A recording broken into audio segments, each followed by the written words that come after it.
Não sei se você quer falar agora, mas quando se fala em nova ordem mundial, que tem até na nota de dólar e tudo mais, de onde vem esse termo nova ordem mundial? Então, é esse planejamento dos Found Fathers A primeira vez que essa ideia foi citada, essa ideia vem de um texto que é uma transcrição de uma profecia da Sibila de Cuma.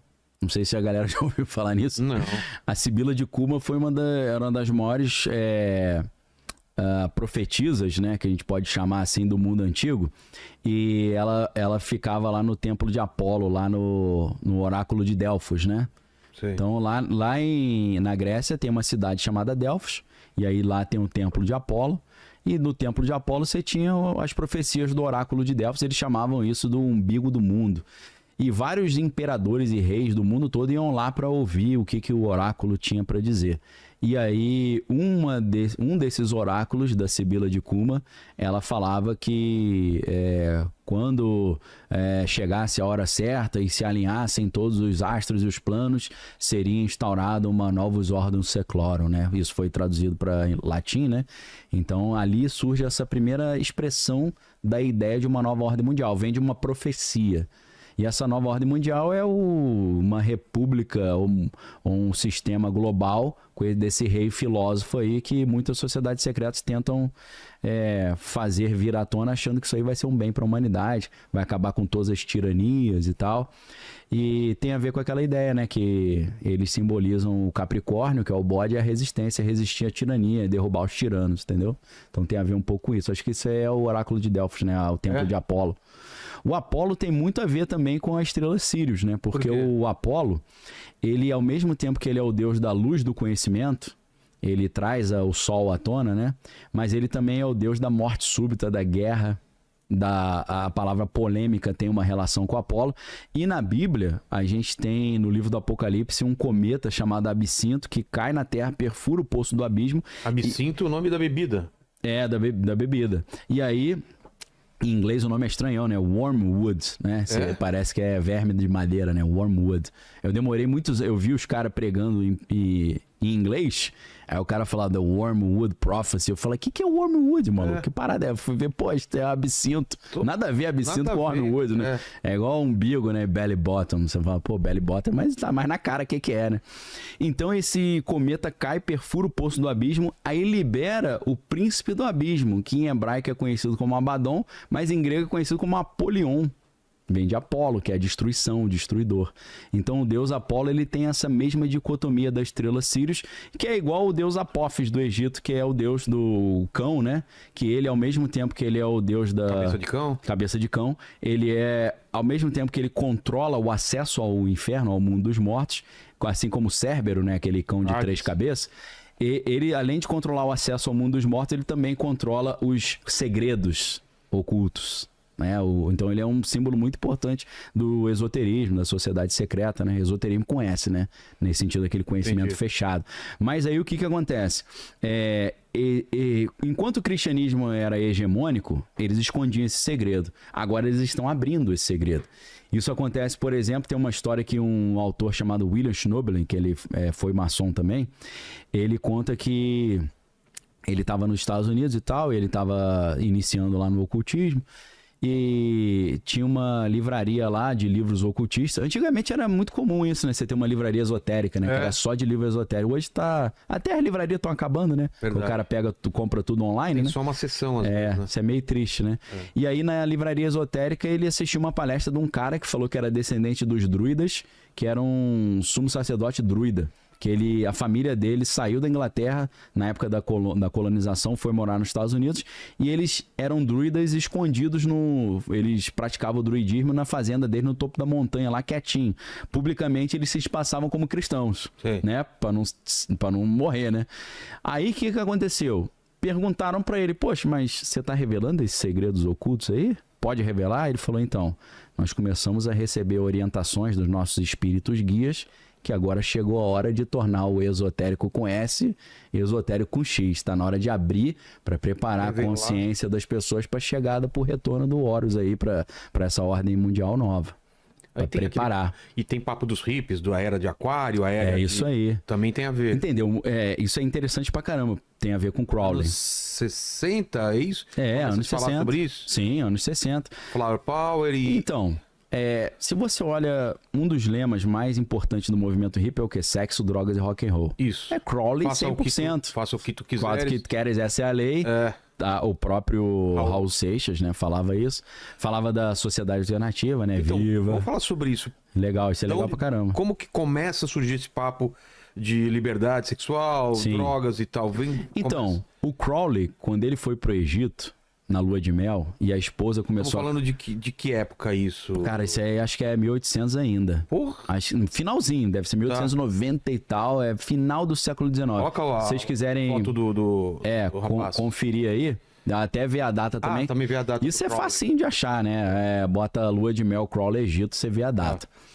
O que acontece? Ele recebe... Imagina, o cara tá com a noiva ali, com a esposa, e ela incorpora uma entidade e começa a falar: você foi escolhido para ser o apóstolo da nova era.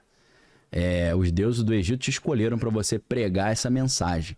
Aí o cara, poxa, é uma responsabilidade, né? E a entidade que a esposa canalizou era um arauto de Horus, um representante de Horus. E aí ela fala para ele, senta aí e anota tudo que eu vou te falar. Ele anota o livro da lei dele, que tem o Telemann, que faça o que você quiser, essa é a lei. Esse é o cara? É um dos visuais do Crowley, né? Ele tem várias fases, várias imagens. Eu vi uma mais velha dele. Você vê que essa ele tá com um negócio ali meio egípcio, né? Parece egípcio. um faraó. Então o Crowley, que vem de uma família evangélica, né? Vem, só que era uma família evangélica muito radical, né? Muito, não pode fazer nada. Né? Só que é uma família evangélica e ficou rica vendendo bebida, pô. O quê?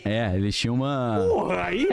Ele tinha destilava bebida, pô. É um negócio... Total. Se eu fosse... A mãe falava, se fosse hoje, não pode jogar esses videogames aí de GTA, não. Ele fala, pô, mas você vende bebida, pô. Você quer o quê? Então você já tinha uma brecha, né? Acho que a família... Total. E o moleque era meio... O Aleister Crowley, criança, ele era meio atacadinho.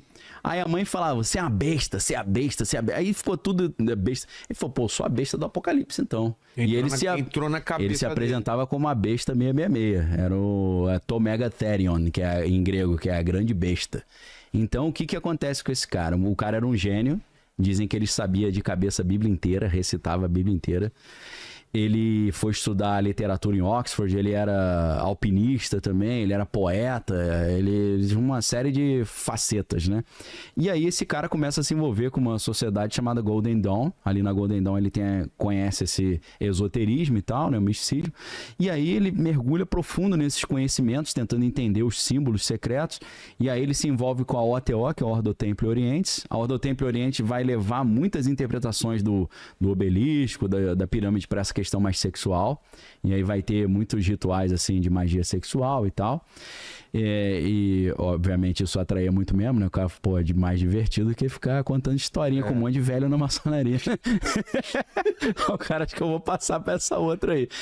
Essa ordem começa na Alemanha, e aí depois ele assume o controle dessa ordem, e aí ele começa a ter vários insights e sentir que ele é um emissário do Horus, do retorno do Horus.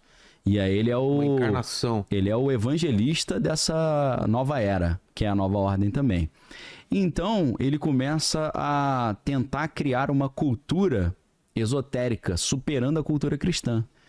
E ele, muito sabiamente, né, provavelmente orientado pelos espíritos guia dele que dava as dicas, né, ele começou a atrair a atenção de formadores de opinião dentro da música, dentro da literatura. Só que o Crowley, ele conseguiu um seguidor chamado William Burroughs. E o William Burroughs, ele foi um dos precursores do movimento que antecedeu o movimento hippie, que foi o movimento beatnik, os beats, né? Então ele já era um Crowleyano influenciando a cultura. William Burroughs. E aí, a partir do William Burroughs, e aí começa aquelas ideias do The Doors, com The Doors inspirado no livro As Portas da Percepção. De experimentar droga para, né, abrir a consciência, ter contato começa com os beatniks, então. Os beatniks, começa assim. O William Burroughs, ele tem uma cena assim que eles estavam doidaços, ele entrou numa que ele era o Guilherme Tell. Aí ele botou uma maçã na cabeça do cara, foi dar uma flechada que matou o cara. Deu uma zebra do caramba. Ih, não sou! Pô, acho que a mira não tava boa hoje, não. Bateu um vento na hora. Então, assim, começou esse negócio de sexo, drogas e rock and roll.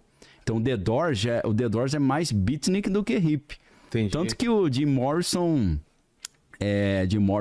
acho que ele morreu em 68, 69. Quando o movimento hip tava bombando, ele já tava meio que morrendo ali. Então ele é um cara precursor, né?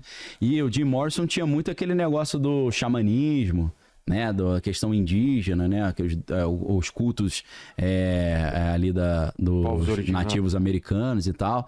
Então, o Crowley, ele consegue fazer uma propaganda muito bem feita dessa doutrina, do Telemann. Telemann, que é o amor é a lei, faça o que você quiser, essa é a lei. E isso fica impregnado no cinema, com o Mágico de Oz. O Mágico de Oz é totalmente crowleyano. Mágico de Oz? Pô. Por quê? Porque Oz é uma gíria pra Austrália, né? Que o australiano, ele não fala Austrália, ele fala Oz. Austrália. Então, os caras falam oeste da Austrália, West Oz. Oz.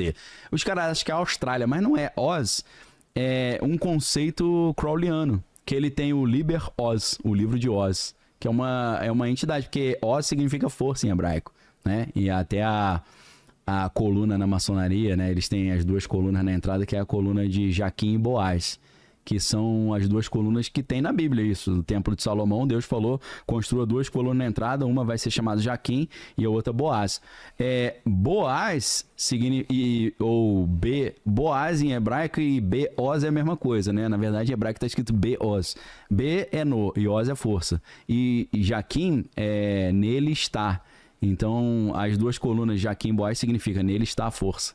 Sim. Então, o conceito de Oz é um conceito crowleyano. No Mágico de Oz, quando você olha a simbologia do Homem de Lata, o leão... Tem as bruxas, né? Tem as bruxas? A bruxa do bem, a bruxa do mal. A menina é levada acho que é Dorothy, né? A Dorothy, sim, com o cachorro para um outro mundo. Sim. Nesse outro mundo tem um cara que domina, sim, que é mau ou não? Eu acho que é apresentado como mal ali, pelo menos no início ali do filme. Aí tem uma bruxa boa, a bruxa do leste, a bruxa ruim, tem o Homem de Lata, que quer um coração. Sim. O leão que é medroso. E isso. Agora o de palha. Olha lá, e o Homem de Palha, que quer o cérebro. Sim. Qual que é acho que é isso, né? Então, mas qual seria a ideia? Então, ela representaria o que? Essa busca de conhecimento? Essa busca de entender o segredo, né? Entender quem domina, quem que tá por trás. E quando chegar lá... É como se fosse uma alquimia. É uma ascensão, como se fosse a jornada do herói. Sei. É uma ascensão alquímica que tem dentro dos ritos iniciáticos, né? A Dorothy tá fazendo isso, tanto que ela descobre o que tá por trás da cortina. E ela descobre ali quem tá... A manivela que tá tocando, né? E aí você vai descobrir que é a luz sem fim, que, né, pro Crowley é o Lúcifer que vai trazer o Horus à tona, né? O Lúcifer é essa consciência luciférica, né? Que vai trazer o esclarecimento, né?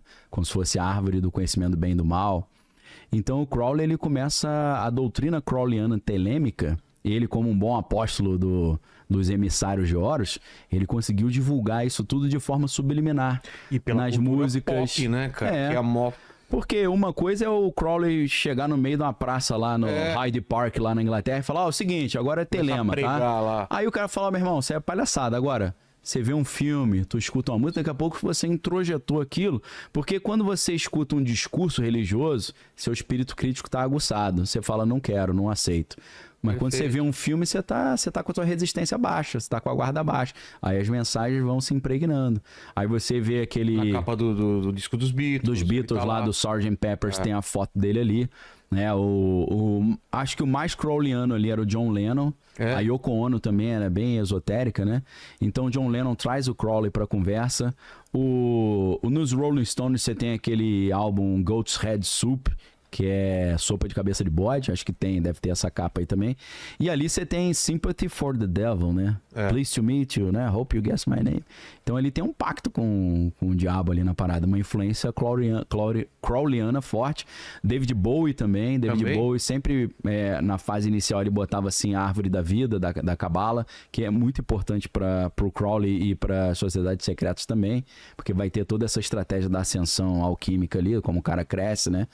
Então, você vê até uma Ariana Grande da vida, né? Tem um dos primeiros clipes da Ariana Grande que bombaram, tem um cara assim, um sacerdote com uma roupa meio judaica, com aquele peitoril judaico. Sim. E ela tá dentro de uma nave espacial e não conseguem ligar a nave. Aí ela pega uma árvore da vida, assim, da cabala, encaixa na nave, a nave liga e... É tipo assim, ó, com isso aqui tu decola, hein? Entendeu? É a chave. É a chave pra ligar o motor do sucesso. Então, o Crowley, ele... Ah, lá. Ali, ó, tá? é o careca lá na ponta esquerda ali, ó. O segundo da esquerda pra direita lá em cima. O barbudo e depois tem... o barbudo eu não lembro quem é, não. Tá. Não sei se é o Bakunin, que é o anarquista, né? Mas você tem ali, ó, o Aleister Crowley é esse careca ali. Entendeu? Você tem o Edgar Allan Poe, que tem uma história... O Edgar Allan Poe tá no meio certinho ali, o bigodinho. Tá vendo? O bigodinho, o cabelinho meio puladinho, é o Edgar Allan Poe. Lá em cima, é verdade. Do outro lado você tem um Bob Dylan, que tem uma história sinistraça. Por quê?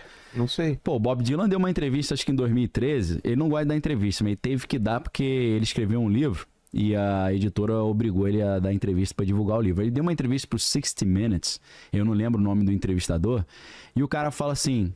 Pô, você tá rico pra caramba, por que você ainda faz show? Aí ele fala, é meu compromisso, né? Isso aí você acha no YouTube fácil. Aí ele fala, compromisso com quem? Ele com um cara lá, né? Com um chefe. Ele, que chefe? O cara que manda no mundo. Aí ele fala, em qual mundo? Ele fala, nesse mundo e no mundo que a gente não consegue ver. Aí ele fala, mas quem é esse cara? Ele fala, pô, o diabo, pô. Ele manda na lata, assim. Manda, o diabo. Mas não tá em tom de brincadeira. Não, o cara não brinca, né? Se você conhece ele, você sabe que ele não é um cara de brincadeira, não é fora da personalidade dele. Aí você vê... Nessa época vem muito papo, né? De pacto com o demônio. Pacto. A história dele lembra um pouco aquela história lá do A Encruzilhada, né? Que é do Robert... Esqueci o sobrenome, mas Robert Johnson, né, que é o Ralph Macchio, parece até o Steve Vai ali, que é o meu garoto do diabo, né, que vai o duelo de guitarra ali com o Ralph Macchio. Então, a história do Bob Dylan é meio assim, porque é um cara do interior dos Estados Unidos, o nome dele é Robert Zimmerman, né, ele tirou o Zimmerman, deixou o Dylan, talvez para tentar... tem muito antissemitismo nos Estados Unidos, né, para não dar na cara que é judeu ali, né, para ficar mais tranquilo, ainda mais indo para Nova York, cidade grande, né? Então, o jovem na cidade grande tem que tomar cuidado com tudo, né? E aí, dizem que ele era um cara assim que não tinha talento, sei o quê. Aí ele foi para Nova York, voltou monstro da composição, gênio. E aí os caras, nessa mesma entrevista, o cara fala, por que você não compõe mais, assim, aqueles grandes sucessos? Ele falou, não consigo mais. Ele falou, não consegue por quê? Ele falou que não era eu, não. Não era eu, não. Era outra coisa que... Uma ajuda. Ele tinha ajuda. Aí até certo ponto. Porque cumpriu o combinado ali, né? Então acho que o combinado era, vou te ajudar até aqui, daqui pra frente. Tu continua fazendo o show pra divulgar a nossa mensagem. O espírito guia lá. Mas também não precisa fazer mais música nova, não, que não precisa. Você já tá podre de rico aí. Então aí ele, eu não posso parar, por quê? Por causa dos meus compromissos. Compromisso com quem? Com o comandante. Com que comandante? O desse mundo e do que a gente não vê. Que é esse cara? Ele fala, o diabo lá, pô. Ele manda essa. Mas o Crowley tava metido em muitas coisas, né? Até do Abraham Lincoln, foi ele que fez o rito. Fez o rito. Aí, ele fez vários ritos que deu zebra, né? Que deram zebra, né? O que, por exemplo? O rito no Lago Ness, pô. O que ele tentou fazer? Ele não comprou aquela mansão lá do Lago Ness, fez um rito de abertura de portal brabérrimo. Aí abriu o portal, liberou as entidades. Não mandou de volta. Aí o bicho ficou solto ali. Dizem que o monstro no Lago Ness é a entidade que ele invocou, que fica ali atormentando a galera na região. Aí o Jimmy Page, do Led Zeppelin, que é 100% crowleyano também, explícito. Comprou. Você tem até os símbolos da telema nos álbuns do Led Zeppelin. Comprou a mansão ali no Lago Ness, mas falou que teve que vender, que tinha uma vibe muito estranha ali. Depois que ele comprou essa mansão, várias tragédias aconteceram na vida dele e do Robert Plant. Robert Plant perdeu o filho com uma doença inexplicável. Até hoje ninguém sabe o que o filho dele teve. Então, assim, é uma história estranhíssima, né? E ele dizia que... como é que... Tem umas entrevistas que ele fala, pô, como é que você fez pra compor Stairway to Heaven? Stairway to Heaven tem tudo a ver com as escadas de Jacó dentro do esoterismo, né? Qual que é? No esoterismo, na árvore da vida, tem duas colunas, né? Tem o pilar da mãe, do pai e tal. Uma das colunas eles chamam de... Isso o que é? Então, cada símbolo desse é símbolo de um dos membros da banda. Do Led Zeppelin? Você tem o Jimmy Page, você tem o John Paul Jones, o Robert Plant e o John Borra. John Borra morreu, né? Acho que é... Alcoolismo? Alcoolismo, de álcool. E o que significa cada símbolo? Eu não sei interpretar esses símbolos, não. Essa eu vou ficar devendo. Tá. Mas eu já estudei isso, mas não me lembro. Mas é como se fosse um sigilo. Um sigilo... Você manja, você sabe que é sigilo, né? Pra quem não sabe o que é sigilo é o seguinte... Sigilo não é... É segredo também, mas não... Não nesse sentido. Não nesse sentido. Chama de sigilação, né? Ou forma pensamento.